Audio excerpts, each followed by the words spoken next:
কংগ্ৰেস এই দোষাৰোপটো হাজাৰ বাৰ কৰি আছে, আজি 22টা বছৰ ধৰি কৰি আছে। কংগ্ৰেসেৰ কি হয়েছে তেখেতৰ মগজু দেখো নাই না।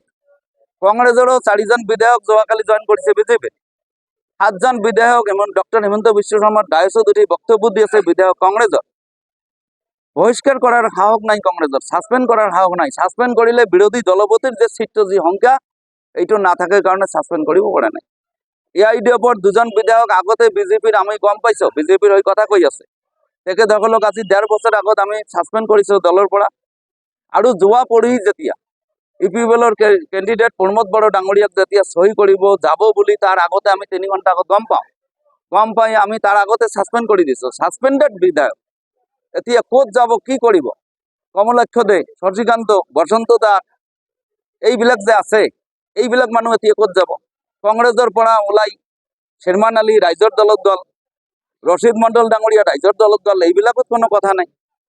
ইয়াত চাওক এআইডিএফ কংগ্রেস বিজেপি বুলি কথা নাই। কিছুমান সুবিধাবাদী রাজনীতি ব্যক্তি থাকে, রাজনৈতিক মুনাফা লুটাৰ কাৰণত আৰু ৰাজনৈতিক যিসকল ব্যৱসায় পৰিণত কৰি লৈছে সেই ব্যক্তিসকলে এনেকুৱা কৰ্মকাণ্ড কৰি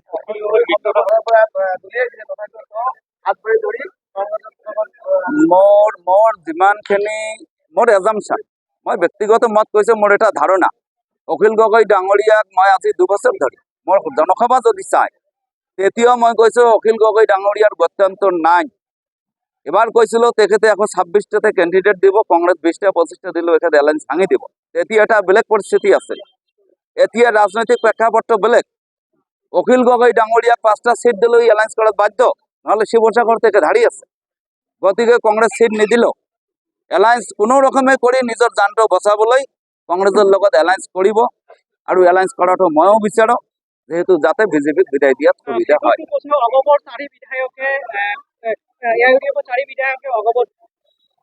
এই কথাটোৱে এআইডিএফৰ বিধায়ক অগবত যাব, কাৰণ আমি টিকট নিদিওঁ, অলৰেডি সাসপেন্ড কৰিছো। এতিয়া নিজৰ ৰাজনৈতিক সুৰক্ষা য'ত আছে, সুৰক্ষাৰ স্বাৰ্থেতো বেলেগ ঠাইত যাব, বেলেগ দলত যাবই। তেখেতসকলে গৈছে, দলৰ কোনো ক্ষতি নহয়। তেখেতসকল জিকি আহক, যুঁজ কৰক, ৰাইজে তাৰ প্ৰত্যুত্তৰ দিব। এআইডিএফৰ পৰা বিধায়ক হৈ মুনাফা লৈ এতিয়া বেলেগ দলত গৈছে, ইয়াৰ প্ৰত্যুত্তৰ ৰাইজে দিব। ইয়াত আপোনালোক চাব, এটাও জিকিব নহয়।